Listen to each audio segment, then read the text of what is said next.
Greenwich, November 2024. The kind of morning that pretends to be kind. The mansion looked like a postcard. Tall windows, silver light on polished floors, a long table dressed in linen and pride. They called it a will-reading brunch, as if champagne could soften what people do to each other when money walks into the room. I sat near the far end in a plain black dress that felt like a decision. My fingers circled the rim of a teacup until the china warmed. Across the table, Michael leaned back and smiled the way people smile when they already believe the verdict favors them. "Let's hope she at least gets his old calculator," he said, one eyebrow raised at the cousins who had gathered to witness generosity. Laughter rolled down the table like marbles, small and noisy. Lindsay adjusted a diamond earring and glanced at my shoes, then at the servants carrying a silver coffee urn. "She is the charity case that keeps returning," she said, to no one and to everyone. More laughter, softer now, a ripple of approval that met the clink of glass as if it were normal to weigh someone in public and declare her light. I let the room study me, the way a room studies a painting it does not understand.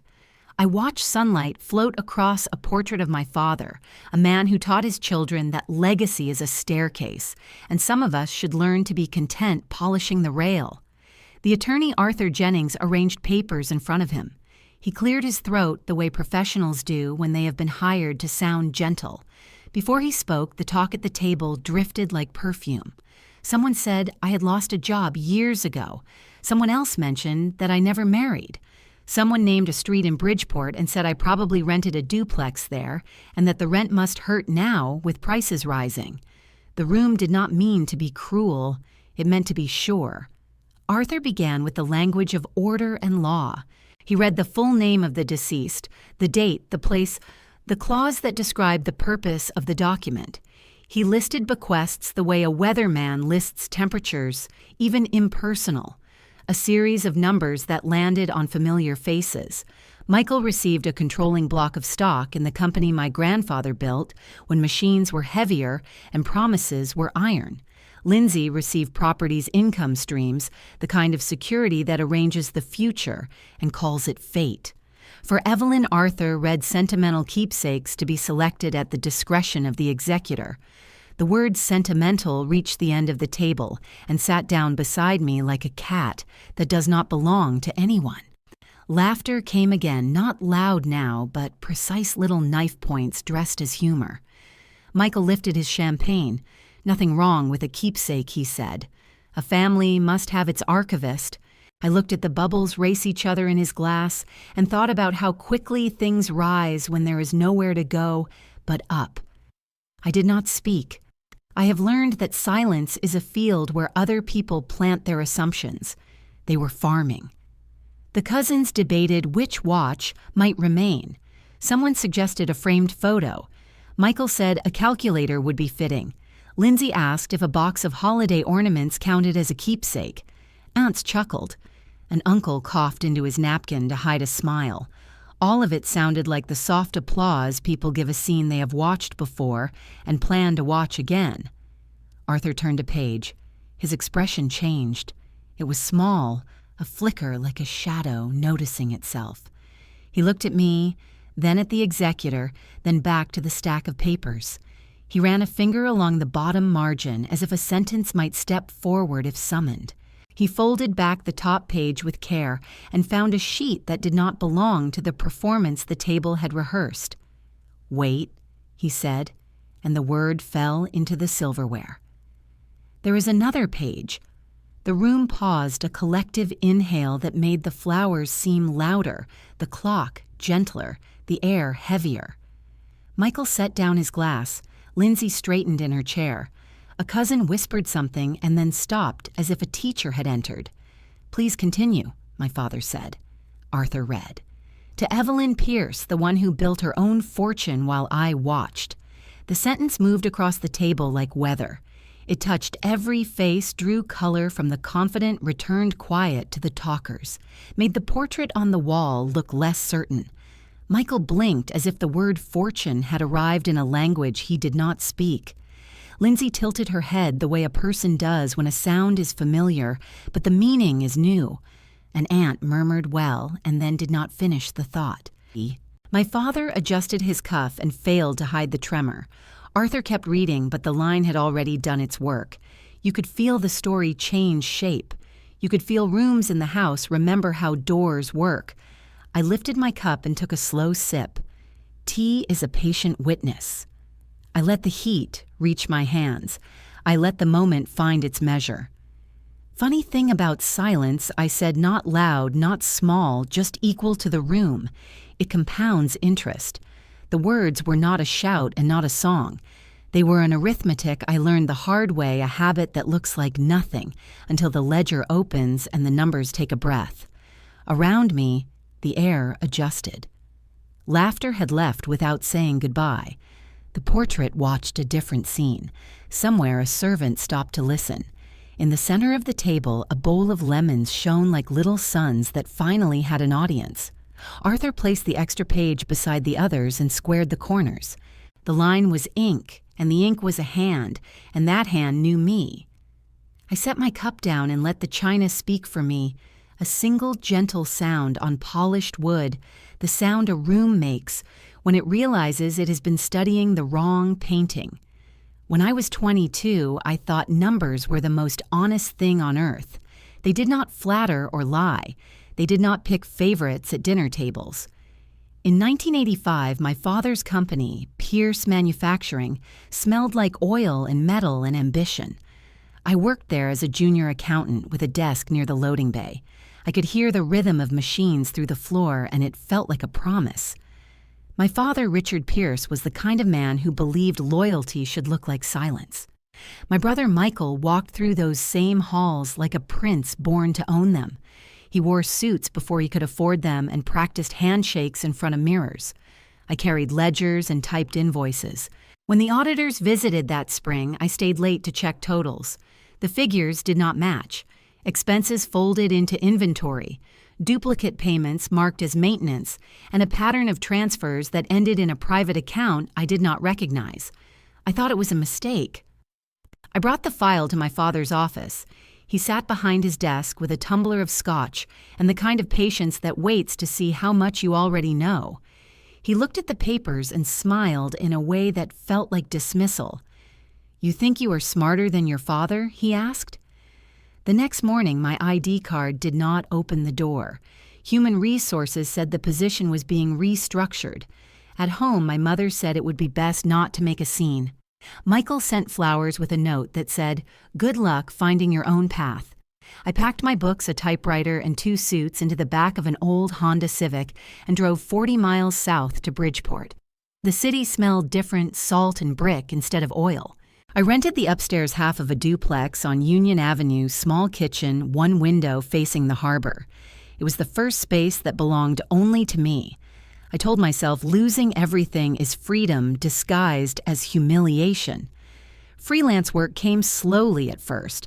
Small factories, repair shops, dry cleaners who needed someone to file their taxes correctly. I charged less than anyone else and worked later than everyone.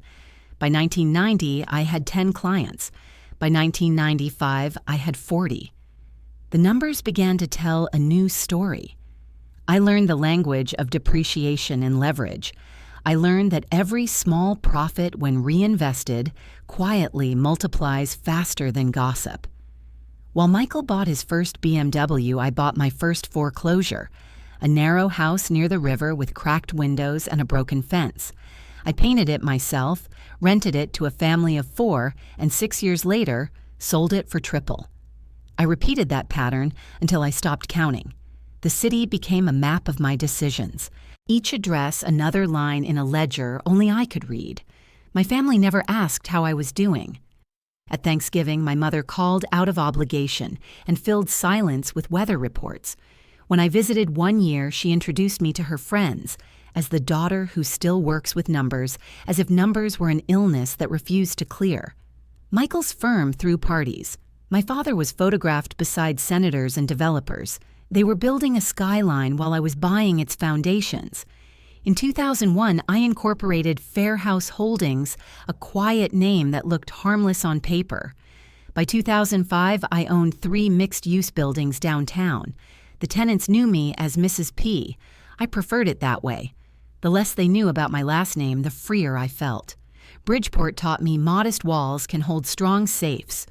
When the recession came in 2008, properties around me drowned in debt. I bought 2 of them with cash. People said it was luck. It was not. It was arithmetic and memory. Every insult from my family was still sitting somewhere earning compound interest. One afternoon in 2010, I drove past Pierce Manufacturing for the first time in 25 years. The sign was smaller, the parking lot thinner. Through the glass, I saw Michael arguing with someone in a gray suit. The company had aged with arrogance. I parked across the street and watched for a while. I felt nothing close to revenge, only confirmation. He had inherited the kingdom, but not the math. I went back to my office and entered another property purchase into the ledger. They took my name off payroll, not my worth. That line wrote itself as easily as a formula. In 2015, Fairhouse Holdings reached a net value of $7,400,000. The portfolio sat inside a steel cabinet under a simple lock. I kept the original deeds in a fireproof box behind old textbooks. No one outside my accountant and my lawyer, Patricia Chen, knew the full total. She was the only person from my early years who never laughed at ambition. We met every spring to review reports over tea. She once asked if my family knew what I had built. I told her they were busy measuring success by noise. Quiet women do not stay poor. We invest in invisibility until it matures. By 2020, I owned 6 commercial buildings, 17 units, and no debt. I still lived in the duplex because it reminded me what peace sounds like when no one expects you to fill silence with apologies. I kept a small garden on the balcony, basil and mint plants that grow better when cut often. Every morning I opened the ledger balanced columns and watched the numbers align like soldiers obeying a patient command. The past no longer hurt. It paid dividends. Sometimes I wondered what my father would have said if he had known the truth. Probably nothing. Men like him worship control more than success. They never imagined the quiet child keeping books in the corner might one day own the street their factory sits on. They buried me in silence. I planted buildings instead. The wind at Fairfield Cemetery was the polite kind that moves flowers, but not feelings. Rows of polished stones reflected the gray November sky, each one an argument between permanence and neglect. My father's casket rested beneath a canopy trimmed in gold. People who had not spoken to him in years now whispered about his discipline and charm. Michael stood near the preacher, his coat perfect, his expression designed for sympathy and photography. He held a folded speech in one hand and the confidence of a man certain the world bends toward him. When the time came, he stepped forward. My father was a man of legacy. He began, voice steady. He gave us everything. The crowd nodded as though they had personally received a share. Lindsay dabbed her eyes with a lace handkerchief, a diamond, winking on her finger, an accessory of grief. I stood at the back behind a maple tree losing its last leaves, far enough to see the pageant without disturbing it. No one gestured for me to come closer. A family friend leaned toward another and whispered that I must be from the accounting office. I did not correct him. The speeches continued a chain of predictable memories. Michael described our father as a builder of opportunity. I thought about the ledgers that had built those opportunities, the columns that hid small crimes behind neat numbers. My mother Joan sat in the front row, eyes fixed on the coffin lips, moving in silent negotiation with heaven. I wondered if she was praying for him or for us. When the final hymn ended, people drifted toward their cars. Lindsay passed near me, perfume and distance in equal measure. Even funerals need seating charts. She murmured with a smile that did not reach her eyes. I answered nothing. I let the words fall beside the gravel path like petals that will never bloom. Michael approached a few minutes later. He looked down at me as if remembering an obligation. "The lawyer will contact us soon," he said. "Do not expect much from the will Eve." He said my name like a minor expense. I looked at him at the hand-polished shoes that had never known factory dust. Oh, I never expect, I prepare. He did not understand what that meant. He turned away, already talking to an investor who had come to offer condolences disguised as partnership. The parking lot shimmered with black cars. Their doors opened and closed like punctuation marks in a story I no longer needed to read. I stayed until the gravediggers began their work. The sound of earth meeting wood is not dramatic. It is dull, rhythmic, patient. They buried him with arrogance. The phrase came to me uninvited. Around the grave, the flowers leaned slightly, as if ashamed. My father had always said pride builds strong walls. He never mentioned how easily walls become tombs. I watched the first shovel of soil fall and thought about the years I had spent trying to earn a seat near that coffin, the years when approval felt like inheritance. Now approval was in the ground with him and the air above it was mine. When the cemetery emptied, I walked to my car, an older sedan with good brakes and clean ledgers. In the rearview mirror, I saw Michael laughing with a journalist. Lindsay posed for a photo beside the wreaths. They were already converting grief into publicity. I drove away toward the interstate, passing the sign that said, "Welcome to Bridgeport." The road curved between factories and half-abandoned offices. It looked like the truth of every empire, prosperous, from a distance, fragile, up close. That day, I stopped grieving. Grief requires belief in loss, and I had nothing left to lose from them. At a red light, I rolled down the window. The cold air carried salt from the sound and something metallic from the docks. It smelled cleaner than the cemetery. I thought of my father's voice, the one that used to echo through the plant, calling orders and praise to those who agreed with him. It was quiet now, replaced by the hum of my engine, steady and unhurried. Legacy is a word for people afraid of silence. I had learned to live inside it. When I reached home, I poured a cup of tea and opened a folder on my desk. Inside were documents from Fairhouse Holdings, leases, renewed taxes filed, interest accrued. The numbers waited like loyal soldiers. They did not care who had been buried or who had been blessed. Funerals are for closure unless you are the loose end. I closed the folder and placed it neatly in the cabinet. Tomorrow I would go back to work. The world believed my story ended at a graveside. It had barely turned the page. The conference room smelled of leather paper and false sympathy. Mahogany table, crystal water pitchers, sunlight filtered through half-closed blinds that painted everyone in stripes like suspects. The brass plaque on the door read Jennings and Morris Law Firm, established 1957, though the room felt older than honesty. I arrived on time, the last seat at the far end, already waiting for me, slightly apart as if by choreography. Michael stood near the window, dark suit, perfect knot. The posture of a man rehearsed in inheritance. Lindsay sat beside him, legs crossed, sunglasses still on indoors. Across the table, Mr. Jennings adjusted his glasses and shuffled a stack of folders, the sound of paper thick with expectation. "We appreciate you coming, Mrs. Pierce," he said, as if I had been invited to a luncheon. Michael turned with a small smile that did not reach his eyes. Of course she came. Who would miss their participation trophy? Laughter flickered from Lindsay like static. I placed my bag beside my chair and folded my hands. Jennings cleared his throat. "We are here to read the last will and testament of Mr. Richard Pierce, executed on August 14th, 2023. He began to read. My father's voice came back in legal syntax, all those words about legacy and stewardship. I had heard them my entire life, just not with this much notarization. The first section was predictable. 60% ownership of Pierce Manufacturing, including all voting rights and intellectual property, to my son, Michael Pierce. The second followed like a verse in a hymn. The family estate on Fairfield Drive, as well as properties in Cape Cod and New Canaan, to my daughter-in-law, Lindsay Pierce, with full control over management and disposition. The pen paused, and then came the line reserved for me. To my daughter, Evelyn Pierce, I leave the spiritual value of perseverance and the reminder that independence is its own reward. Silence the kind that fills lungs and burns from the inside. Michael leaned back.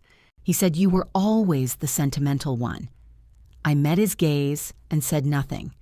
Jennings looked uneasy, his fingers tracing a separate folder. "There is an addendum," he said carefully.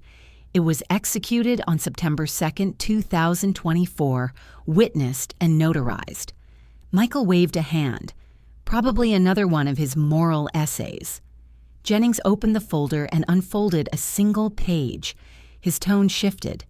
"This document reallocates certain assets held under Fairhouse Holdings and identifies a secondary trust labeled Harbor Trust, established in 2015 by Mrs. Evelyn Pierce."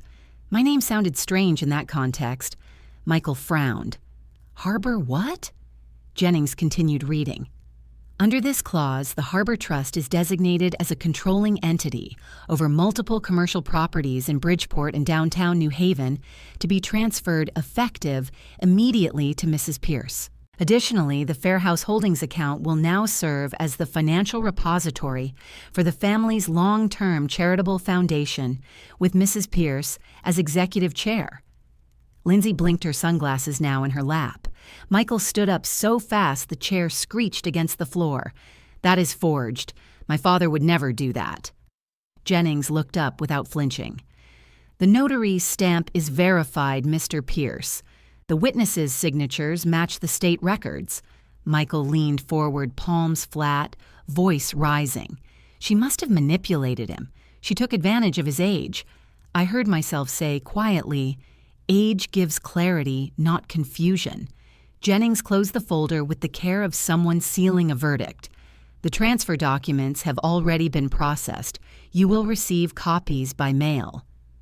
Lindsay's face turned pale under the room's yellow light. She whispered, "What about the company?" Jennings adjusted his glasses. "Control of Pierce Manufacturing remains as previously stated. However, the real estate holdings supporting its credit line are now under Harbor Trust authority. In practical terms, any refinancing or asset sales will require Mrs. Pierce's approval." Michael's expression cracked disbelief, struggling with the mathematics of power. He stared at me as if seeing a ghost he had forgotten to bury. "Fairness delayed is not fairness denied," I said. He laughed once, sharp empty. "You think you've won because of one piece of paper." I leaned slightly forward. They thought the reading was over. Jennings slid the notarized copy across the table. I let my fingers rest on it for a moment. The seal caught the light clean and certain. The page was not the twist. I was. Michael muttered something about calling his lawyer and stormed out the door, striking the wall hard enough to rattle the frames. Lindsay followed, silence trailing behind her like perfume. When the room emptied, Jennings exhaled. He said your father asked him to keep that page sealed until after the main reading. He wanted them to hear his old version first. Closure through contrast, he called it. I nodded. My father loved symmetry, even in regret. Outside, the wind off Long Island Sound pushed clouds across the sky. It smelled faintly of rain and diesel. I stepped out of the building and looked at the city street below. Ordinary people, walking phones, ringing cabs, honking. The world did not know that an empire had just shifted 3 degrees in silence. Some gifts come with late delivery, I said to no one. The night after the will reading, the loft felt larger than usual, the kind of quiet that magnifies small sounds. I turned on a single lamp near the desk and unlocked the steel safe hidden behind a panel in the wall.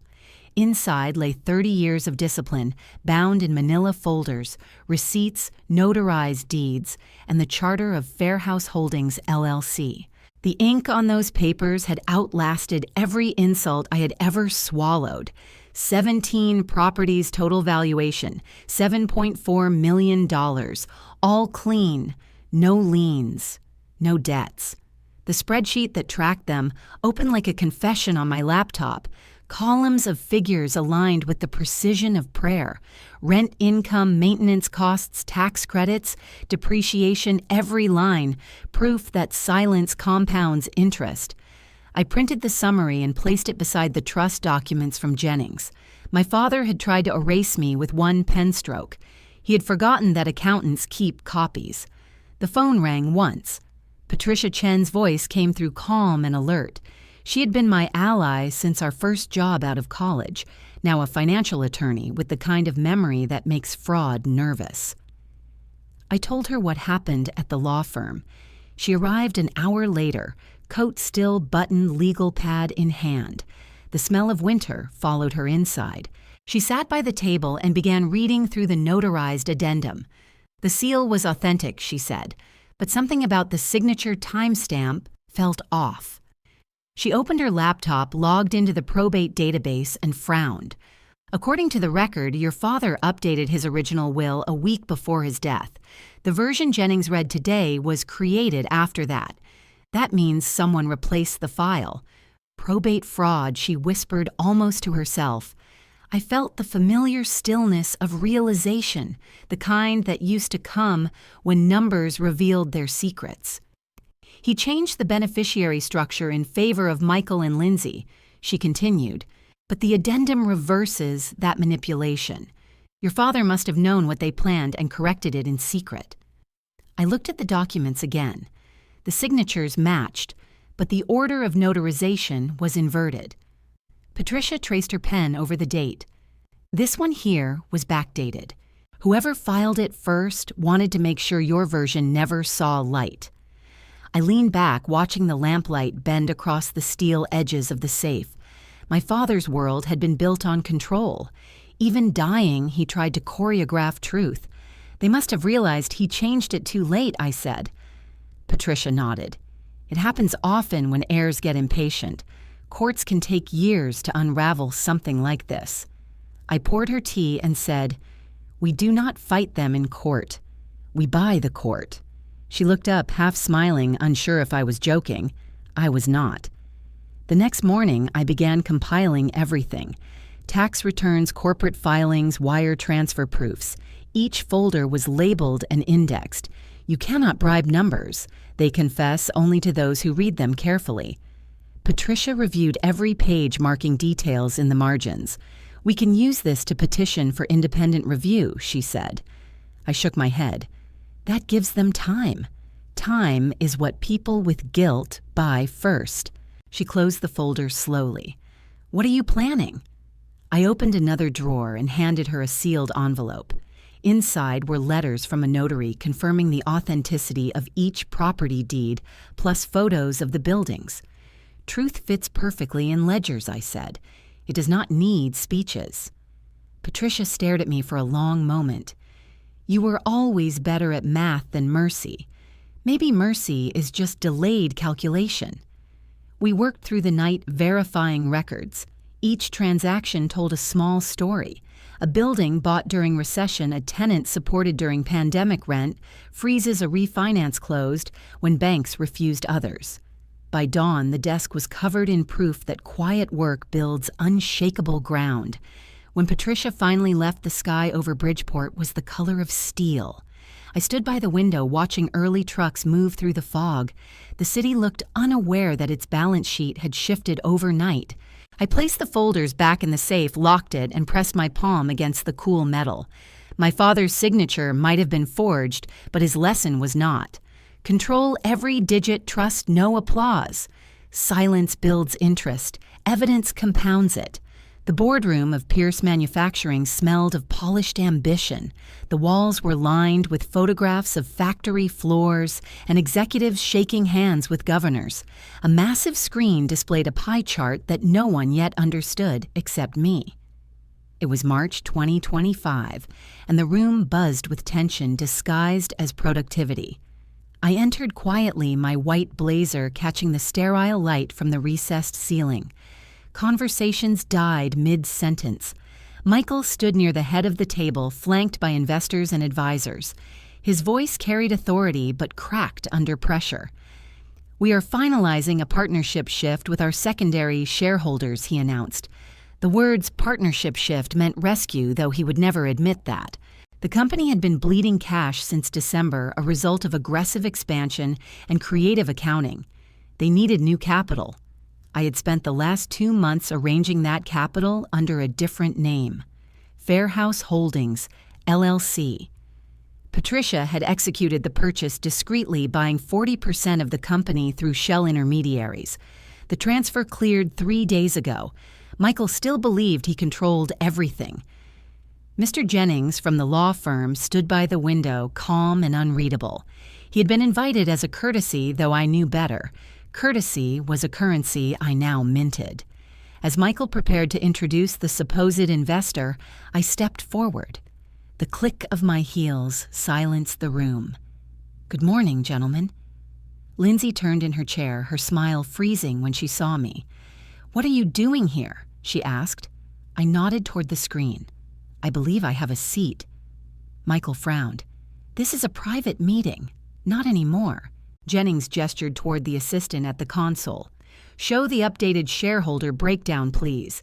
The screen flickered and refreshed. The chart shifted. A new label appeared beside the largest slice. Fairhouse Holdings, LLC, 40%. Michael blinked, then laughed without humor. "This is some kind of mistake." Jennings replied evenly, "The transfer is confirmed by the state registrar. Fairhouse Holdings acquired 40% of Pierce Manufacturing through 3 tranches over the last quarter, effective as of March 1st. Michael's face drained of color. "Who authorized that?" Jennings met his gaze. "You did, indirectly." He turned toward the projection. "The intermediary firms you approved were subsidiaries of Fairhouse." The silence that followed was thick enough to count as sound. Michael's hand slammed onto the table. "You can't just walk in here." I stepped closer, placed a folder in front of him. I walked out once. Never again. The folder contained the acquisition documents notarized and filed. Lindsay reached for it, scanning the signatures. "Is this even legal?" Jennings answered, "It is legal and complete. Unless you wish to contest, but that would expose certain accounting irregularities your auditors have not yet reported." Michael's head snapped up. "What irregularities?" Jennings looked at me. I said softly, "The kind that subtract trust faster than money." One of the board members, an older man named Howard, cleared his throat. "If Fairhouse controls 40%, that means no motion can pass without their vote." I nodded. "Cooperation requires balance." Michael's jaw tightened. "You planned this." I corrected him. "I prepared." He stepped toward me, voice low. "You stole my company." I looked at the chart glowing behind him. They thought inheritance was power. Ownership was. The board murmured. Lindsay tried to whisper something to Michael, but he waved her off. His authority cracked under the weight of realization. Every insult from the past decade echoed in the silence that followed. The accountant just balanced her first account. Jennings gathered his papers. "I believe this concludes our agenda." The other investors stood some, shaking my hand discreetly. Others simply nodded. I turned toward Michael. "You built a company on other people's labor and called it legacy. I built one on truth and called it survival." His eyes flared. "This isn't over. It is, I said, just not for me." When the meeting ended, I lingered near the window overlooking Stamford Harbor. The reflection of the city shimmered on the glass like a second reality layered over the first.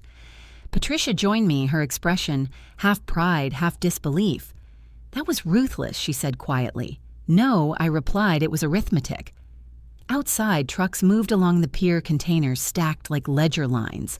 Revenge filed under corporate law. By April 2025, the air in Stamford carried the scent of spring rain and quiet revenge. I sat at my desk in Bridgeport, surrounded by folders that no longer trembled in my hands. Every sheet was a map of what they had buried under false ledgers. Patricia helped me assemble the final version of the audit. It was clean, factual, and lethal. The report traced money routed through shell accounts, unreported transactions, inflated invoices, and the creative accounting that kept Pierce Manufacturing floating on borrowed deceit. We triple-checked everything, cross-referencing receipts and timestamps. No accusation, no emotion, only numbers arranged to tell their own story. When the document was ready, I printed a single copy, sealed it in a plain envelope, and mailed it to the SEC regional office under an anonymous return address. No confession accompanies truth. It travels alone. Revenge does not shout. It reports. A week later, the investigation began, quietly, a ripple that grew beneath the surface of Stamford's business circles. Anonymous sources mentioned irregularities.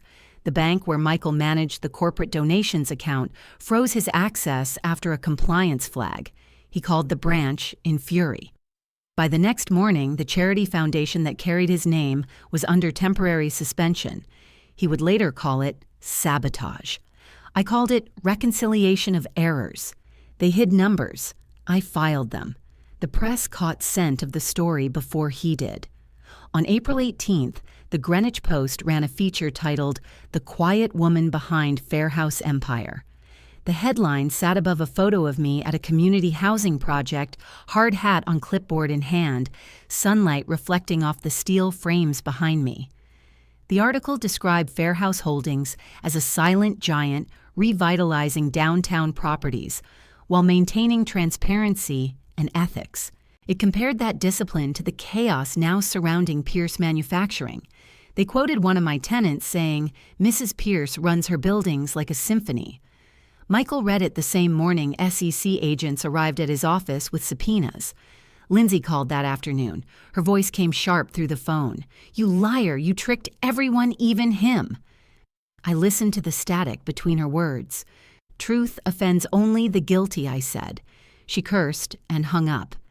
That evening, I walked along the Bridgeport harbor where the lights of the docks mirrored across the water. I thought of the years when silence was my only defense, when I balanced my own books by candlelight because electricity was a luxury. Every injustice has a ledger, and now mine was closing. Patricia joined me, holding a coffee cup, her breath visible in the cold air. "They are panicking," she said. "The SEC is expanding the scope. Michael's name is on every approval." I nodded. "It will take time, but time is the one thing they can no longer buy." She looked at me. "You planned this perfectly." "No," I said, "I accounted for it." She smiled faintly. "Some storms start with paper." I turned toward the horizon, the reflection of city lights trembling across the waves. The wind carried the sound of sirens from Stamford in the distance, faint and inevitable. Justice had left the printer and entered circulation. The Harbor Club glittered that night, like a chandelier suspended over the ocean. The annual Greenwich Charity Gala drew every name that mattered from New York to Boston. Laughter floated above the sound of a jazz trio, and glasses clinked beneath banners that read, "Legacy of Generations." I arrived without entourage, wearing a simple navy gown that caught the light only when I moved. The valet barely looked up when I stepped from the car. Inside, cameras flashed toward Lindsay, who was radiant in a diamond-studded gown, the kind meant to reflect lineage more than taste. She stood beside Michael, both of them surrounded by reporters, eager for quotes about philanthropy. Someone whispered my name as I walked by a ripple of curiosity too faint to interrupt the performance at center stage. Michael's voice carried over the room. "Tonight, we honor the Pierce legacy," he declared. Lindsay smiled and added, "We are proud to continue what our father built." She turned slightly toward the photographers, her diamond bracelet catching every flash. I took a seat near the back, unnoticed except by the servers moving with trays of champagne. The orchestra swelled. The master of ceremonies stepped onto the stage, microphone in hand. "Ladies and gentlemen," he said, pausing for effect, "before we begin our auction, we want to extend a special thanks to this evening's presenting sponsor." The lights dimmed and a spotlight swept across the hall until it stopped on me. "Tonight's event is presented by Miss Evelyn Pierce of Fairhouse Holdings." The words echoed, then silence broke into murmurs. "She owns Fairhouse," someone whispered. Lindsay's smile froze, the color draining from her face as every camera turned from her toward me. Michael stiffened beside her, whispering sharply to an aide. The MC continued, We are honored to have Ms. Pierce here this evening for her extraordinary contribution to community redevelopment across Fairfield County. Applause began hesitantly, then grew. I stood feeling the heat of the spotlight, like an interrogation made of light. As I walked toward the stage, heels tapping against marble, the chatter subsided. I could feel their eyes measuring, recalculating. Lindsay looked at me as if seeing a ghost. Michael's hand clenched the back of his chair. The MC extended a hand as I reached the podium. "Thank you," I said, my voice steady through the microphone. "Some legacies are inherited. Some are rebuilt one invoice at a time." The audience fell silent, then applauded again, unsure if it was safe to breathe. Cameras flashed, catching the stillness on Lindsay's face, the twitch of disbelief on Michael's jaw. I turned toward them briefly and raised my glass. To the next generation of accountability. The applause grew louder. Karma loves good lighting. After the speech, I stepped down and spoke briefly with local journalists. They asked about Fair House's growth. I spoke of rebuilding neighborhoods, transparency, and the discipline of small beginnings. Not one question mentioned Pierce Manufacturing, yet every listener thought of it. Across the room, Lindsay stood alone while Michael spoke hurriedly into his phone, face pale. I joined Patricia near the terrace overlooking the harbor. The city lights shimmered across the dark water. Patricia whispered, "That was surgical." I took a sip of champagne. "Humiliation televised," I said. The orchestra began another song, cheerful and oblivious. Inside, Lindsay tried to smile for the cameras again, but the lens now saw her differently. Reputation had changed its owner. Later that night, as guests departed, the event's charity director approached me with gratitude. "The foundation will be able to rebuild 3 schools with your donation," she said. I nodded. My father would have liked that. Outside, the wind smelled of salt and rain. Flashbulbs followed me to the car, not with mockery this time, but with recognition. The charity night they would never forget had already entered tomorrow's headlines. By July 2025, the world that once bowed to the Pierce name was unraveling one headline at a time. The morning paper landed on every doorstep in Fairfield County, its front page stamped with the story no one could bury anymore. Hartford Financial Daily read in bold type, "Pierce heir faces fraud charges." The photograph beneath showed Michael leaving the courthouse tie, askew, his expression hollow. The same man who once toasted legacy now stood behind a wall of reporters shouting for comment. Beside him, Daniel Hayes, the company's CFO and Michael's longtime friend, kept his head down as flashbulbs split the air. The SEC investigation had reached its crescendo, and it played like an orchestra of consequence. For months, the agency had been tracing transactions that looked like clever bookkeeping, but were, in truth, a manual of deceit. False expense reports concealed transfers, inflated asset valuations. Every page of the audit Patricia and I compiled now lay before a federal judge. When the charges went public, investors fled, the company's stock froze, and Pierce Manufacturing collapsed under its own weight. Michael called it sabotage in interviews. The journalists called it justice. I called it arithmetic. I didn't start this. I'm just finishing their math. Outside the courthouse that morning, the press waited for me too. They wanted the Silent Sisters quote. I said nothing. Justice does not need a monologue. The courthouse steps echoed with chaos. A camera caught my reflection in the glass door, still and composed, while Michael's voice cracked through the crowd shouting about betrayal. His lawyer tried to shield him, but the microphones devoured every word. They built fraud. I built closure. The next day, television anchors dissected every detail. Family empire implodes. Sisters Holdings exposed decades of mismanagement. The tone shifted from sympathy to fascination. Talk shows invited experts to debate whether Evelyn Pierce was hero or villain. I didn't tune in. I preferred numbers to noise. Yet even silence sounded different now. Silence used to mean invisibility. Now it sounded like fear echoing from their side. At the Bridgeport loft, Patricia arrived carrying a bottle of wine and exhaustion. She placed the newspaper on my counter. "You've become public property," she said softly. I poured 2 glasses. The cost of truth is always visibility. She nodded, eyes following the headlines. Joan called again. She says Michael is desperate. I glanced at my phone where her messages stacked like unpaid bills, each one shorter, more pleading. Please stop. He's your brother. He's still your blood. I thought of the years when blood meant hierarchy, not loyalty, when silence was mistaken for obedience. I had learned the difference between family and habit. Patricia looked at me, waiting for a reaction. I said she raised him on excuses. I raised myself on balance sheets. She sighed. You don't owe them this war. I smiled faintly. I don't. But wars end only when math balances. That week, the trial dates were announced. Federal prosecutors released a statement confirming that Pierce Manufacturing had engaged in systematic financial misrepresentation over a period of 8 years. The charges included securities fraud and obstruction. Daniel Hayes resigned as CFO the next day. His resignation letter leaked online within hours, ending with the line, "I followed orders I should have questioned." Michael issued a counterstatement blaming rogue accountants. The internet tore it apart. Every former employee surfaced with stories of intimidation and unpaid bonuses.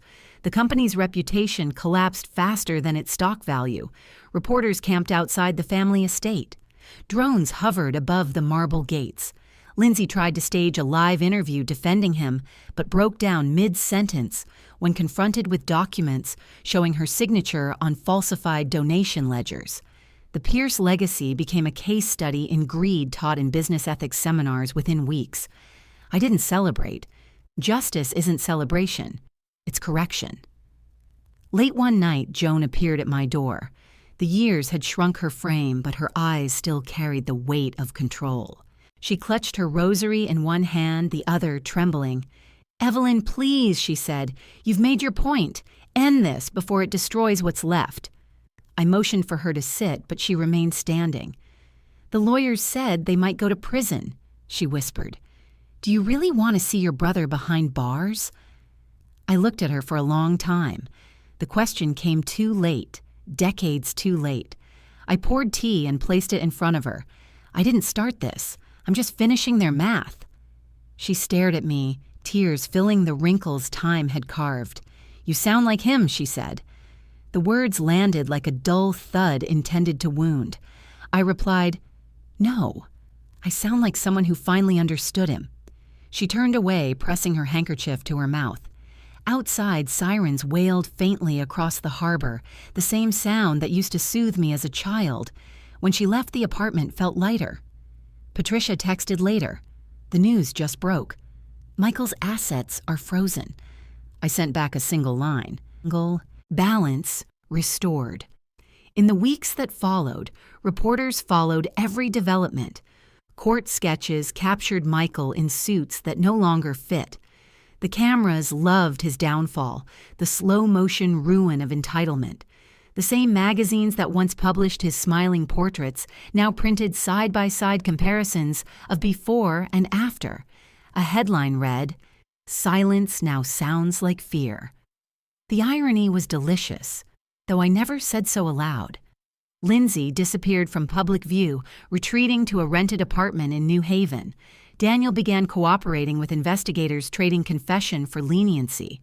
Joan returned to church.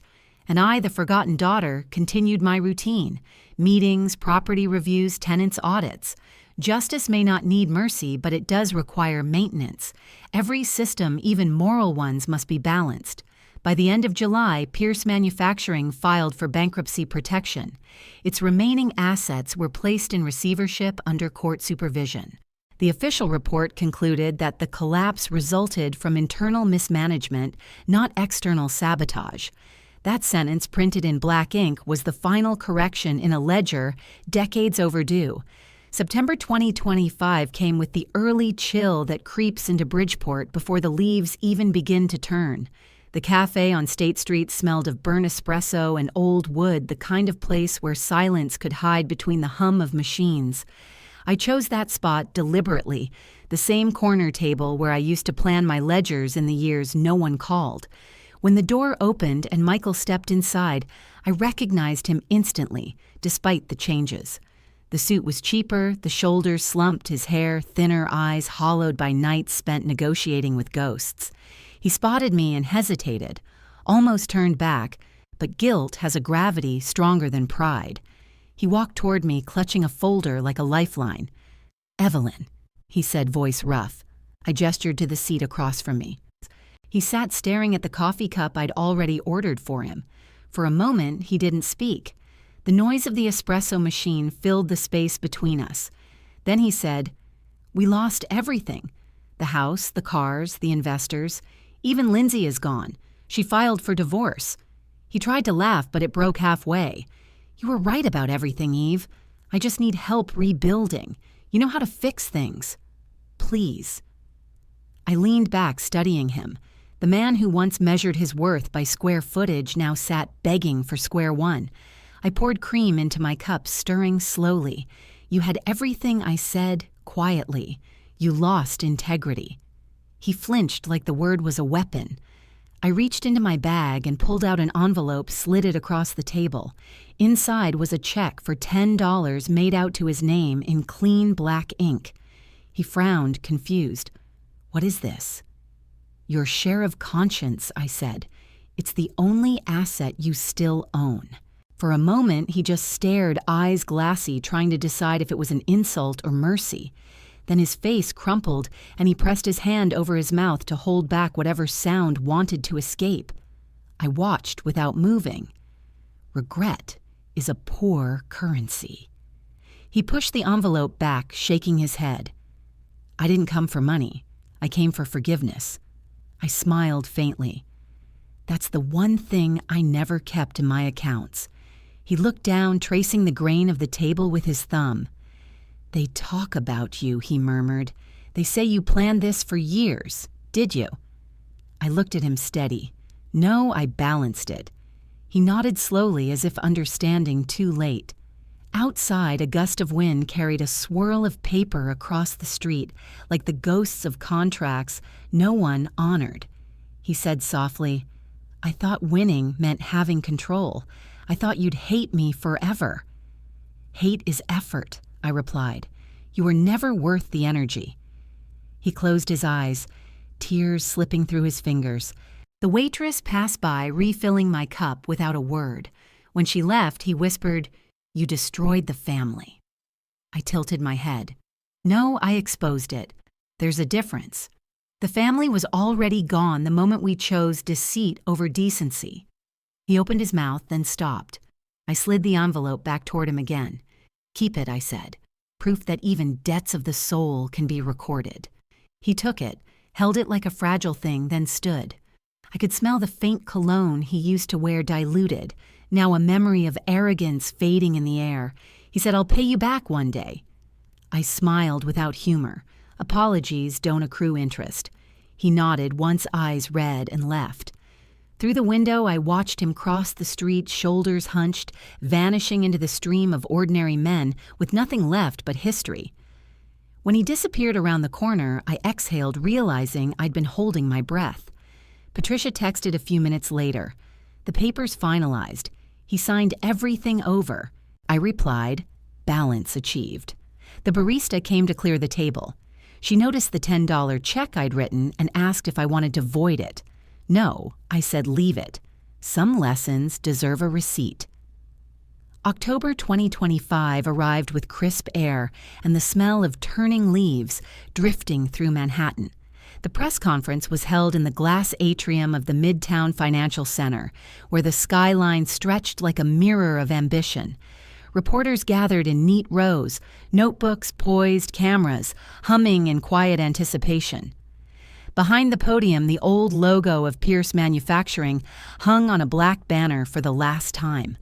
When I stepped onto the stage, I could feel the flashbulbs pulse against my skin like a storm of light. I waited for silence, then spoke clearly, each word steady, as if read from an invisible ledger. Today marks the closing of one chapter and the accounting of another. Pierce Manufacturing will no longer exist under that name. From this day forward, it becomes the Pierce Integrity Group. A low murmur spread across the room. I continued, "It will no longer stand for inheritance or arrogance, but for restoration, accountability, and reform. I am donating 20% of my personal shares to establish the Evelyn Pierce Foundation, a scholarship and mentorship fund for women entering accounting, finance, and corporate law. Every dollar will be audited publicly. The first recipients will be announced this winter." Cameras clicked like rain. A reporter from the Wall Street Journal stood. "Miss Pierce, after everything your family went through, why choose to rebuild rather than retire?" I met her eyes. "Because legacy isn't what you leave behind. It's what you fix before leaving." The words landed with a quiet resonance that filled the room more than applause ever could. Revenge had turned into reform. I thought of the years spent counting pennies in Bridgeport, the ledgers that balanced survival against dignity. Now the numbers carried a new purpose. Integrity had become my inheritance. After the conference, Patricia and I stood outside the building, watching the crowd disperse. She exhaled. "You know, you just rewrote your family's story in front of half the financial world." I smiled faintly. "Power rewritten," I said. She laughed, the sound soft against the rush of taxis. We walked toward the plaza where a bronze plaque had already been installed overnight. It read, "The Pierce Integrity Group. Founded 2025, dedicated to transparent growth and ethical leadership." The plaque caught the afternoon sun gleaming like a closing argument. Later that evening, I sat in the office on the top floor of the building that now bore my name. The walls were bare, except for a framed photograph of my grandfather at his workbench, hands stained with grease eyes steady and kind. Below it hung a simple quote in engraved steel, "Fairness is the only lasting profit." I thought of him when I signed the final set of documents transferring the foundation's initial endowment. Outside, the city lights shimmered across the Hudson, reflections of both endings and beginnings. Patricia entered quietly. "The media is calling this the integrity era," she said. I chuckled. "Let them. Trends fade, but numbers remain." She nodded and handed me a letter that had arrived by courier, unmarked. It was from a young woman at a community college in Hartford, one of the first scholarship applicants. She wrote that she'd been studying accounting while working nights at a diner, saving every dollar she could. She ended with a line that struck something deep. "I didn't think women like us could own companies. Now I do." I folded the letter carefully, placed it in the drawer beside my pen. The sound of the city below rose and fell like the heartbeat of progress. For the first time in years, I felt something close to peace. The company that once symbolized deception now stood as a monument to accountability. Revenge had evolved into reform, and reform had become its own kind of redemption. November settled over Connecticut like a gray shawl, soft at a distance and heavy up close. By then the noise had faded, and the story had become a schedule of quiet consequences. Michael worked at a small fabrication shop off a frontage road near New Britain, a concrete building that smelled of coolant and coffee and honest fatigue. He clocked in before sunrise and clocked out after dark, his name stitched in blue thread above the pocket of a borrowed work shirt. The men there did not know his past or pretended not to. They trained him to calibrate a press and to sweep metal shavings into careful piles. Some afternoons he watched a forklift carry pallets across the floor and looked as if he wanted to apologize to every machine he had commanded from a boardroom. The foreman told me he was punctual and quiet, a good sign in a man who used to be loud. I had driven past the shop only once on my way to visit a tenant, and I had seen him at the loading dock, shoulders bent head bare to the wind. I did not stop. There are conversations that waste both sides. Lindsay filed for divorce in early November. The court document used the kind of language people choose when truth is crowded with embarrassment. Irreconcilable differences appeared in a neat font that did not show the mess. She sold the Greenwich house for less than the mortgage and moved into a furnished apartment in New Haven with a view of a parking lot and a slice of sky. For a while, she tried to post photos that suggested a curated life. Then the posts stopped and the account went quiet. Friends told me she had started working at a design showroom part-time learning invoices she once dismissed as clerical. Daniel's fall arrived with a letter that used the word barred. He surrendered his license and promised cooperation. He now gives lectures to corporate trainees about controls and ethics. He stands at a podium in hotel conference rooms and warns young managers that cleverness dies when numbers wake up. They take notes and glance at their phones. Consequences rarely look dramatic from a distance. They are the slow rearranging of days. In the beginning of the month, my mother became ill. The hospital room smelled of antiseptic and old linen. Machines hummed softly as if trying to lull regret to sleep. She asked to see me, and I went because unfinished accounts make heavy ledgers. Her face had thinned, and her hair lay in a neat frame against the pillow. She did not reach for my hand. She looked at the television mounted on the wall, but saw something else. After a long silence, she said that she had been wrong about what mattered, that manners are not the same as morality, that she had learned to confuse a quiet house with a righteous one. I listened without rescuing her words. Before I left, she pressed a small envelope into my palm and said it was for later. She died 2 nights after I visited. The funeral was small and sober. There were no speeches about legacy. There was only the simple cadence of a prayer and the sound of winter birds moving through a bare tree. In the car afterward, I opened the envelope. Inside was a sheet of lined paper torn from a legal pad. The handwriting had softened, but the shape of her letters remained careful. She had written, "You were right about the books." 4 words and an unspoken history behind them. I read the line twice and folded the paper back into the envelope. At home, I lit a single candle and placed the letter beside it. Closure sometimes burns. The next morning, I drove to Mystic, where the sea does not pretend to forgive. The sky was a pale blue, the kind that appears between storms. I checked into a small inn and carried a glass jar and a metal tray to the pebbled edge where the waves curled like the breath of a sleeping animal. I set the tray on a flat rock and placed the letter on it. The paper resisted at first, then accepted the flame. It browned and curled and became a memory of itself. I waited until every edge had turned to ash, then brushed the soft remains into the jar. The wind lifted a few grains and sent them into the air where they disappeared without theater. I tightened the lid and stood with the jar against my chest. Some debts die with silence. I walked along the shore until I reached the small breakwater that protects the harbor from the straight push of the ocean. There I unscrewed the lid and let the ash fall. It did not float. It simply surrendered, darkening the water in a small circle that widened and thinned and was gone. "Peace paid in full," I said. The sea made no promise in return, which felt exactly right. On the drive back, I thought about the arithmetic of grief and how it does not cancel evenly. People like to imagine that one confession erases years. It does not. It tallies them, then lays them to rest.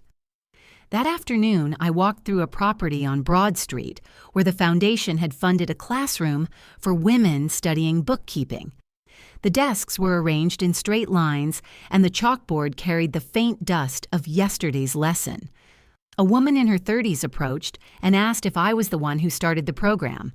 I said I was part of it. She said her mother used to clean offices at night and that now she was learning to read the language those offices speak. I told her that numbers are fluent in truth and that patience is the dictionary. She smiled the way people smile when a future has room for them. Later in my office, I opened the window and let the cold air sweep the quiet. On my desk lay the final report from the receivership. Pierce Manufacturing was officially dissolved. The remaining assets had been sold and the proceeds distributed to creditors. The last page contained an analysis that concluded mismanagement rather than misfortune caused the collapse. That sentence sat like a period at the end of a long book. I filed it and closed the drawer. The city lights flickered on one by one. In that glow, I wrote a note to myself on a blank card. She left me guilt. I left her peace. I set the card upright against a small framed photo of my grandfather at his workbench. He looked at the camera without apology, sleeves rolled, eyes steady. The radiator clicked on and the room warmed by degrees. Outside, the first snow of the season began to fall thin and almost shy a rehearsal for what winter would ask of us. I thought of Michael sweeping the shop floor at closing time, the sound of the broom, a metronome for a smaller life. I thought of Lindsay turning off the lamp in her temporary apartment, the room waiting for a morning that does not judge. I thought of Daniel rehearsing his lecture about honesty, adjusting his notes, while hotel staff stacked chairs in the back. None of it felt triumphant. It felt accurate. Truth wears plain clothes when it finally goes home. I turned off the lamp and let the room rest. Tomorrow would bring more work and more letters and more small reckonings. Tonight, the math was simple. Some losses are corrections, some endings are receipts, and some peace arrives only when we stop trying to profit from the past. December 2025 arrived wrapped in white silence. The cemetery in Fairfield was covered in fresh snow, soft enough to muffle every sound except the crunch of my boots along the path. The air carried the clean scent of frost and pine, and the marble headstones stood like quiet witnesses under the pale winter light. I carried a bouquet of white lilies bound with a single gray ribbon. The petals trembled slightly in the wind, almost translucent against the snow. My grandfather's grave sat near the old oak tree where the ground sloped gently toward the frozen pond. I brushed the snow from the top of the stone with my glove and read his name engraved in steady letters, Thomas Pierce, 1927-2014.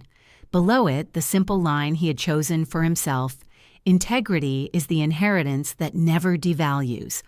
I knelt and placed the flowers at the base of the stone, then reached into my coat pocket and drew out a worn envelope. The paper had yellowed with time edges, softened by years of being opened and closed. Inside was the letter he had written to me on my 21st birthday, long before the family fractures, long before I understood what kind of courage honesty demanded. His handwriting slanted but firm. For the one who stayed honest, numbers will always tell your story. I read the line aloud, my breath clouding the air, the sound barely more than a whisper. My gloved fingers traced the ink until it smudged slightly under the moisture of melting snow.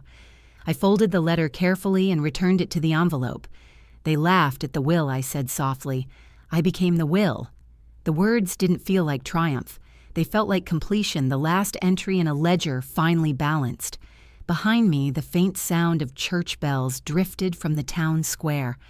A funeral procession moved along the distant road, black cars gliding through the pale light. Life continued its quiet arithmetic. I stood brushing snow from my coat and looked across the cemetery. Each stone represented a conclusion, some fair, some not. My family story was buried among them, but the truth we owed each other had already been paid. The wind picked up, carrying flakes that sparkled like ash. I turned toward the gate, the horizon glowing faintly gold where the sun broke through a seam in the clouds. As I walked, I thought of the students starting their classes in Hartford, the women learning the language of balance sheets, the lives recalibrated by opportunity instead of inheritance. Truth had earned its dividend. Near the entrance, I paused and looked back one last time. The flowers lay still against the stone, untouched by wind. I remembered how he used to say that every equation begins in chaos before finding balance. Perhaps families were no different. The quietest voice had rewritten the legacy. The ledger of betrayal and debt had closed, leaving only the steady rhythm of accountability. I pulled my scarf tighter and kept walking each step, leaving a clear mark in the snow until the path met the road. The sound of piano music drifted faintly from a passing car, soft and deliberate notes falling like the slow tick of a clock. For the first time in years, I did not measure time by loss. I measured it by peace.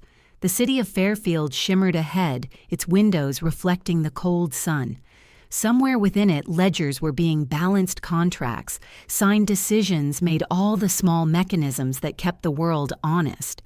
I reached my car, opened the door, and sat for a moment, watching my breath fog the windshield. I whispered to the quiet, "Would you have stayed silent or made them listen?"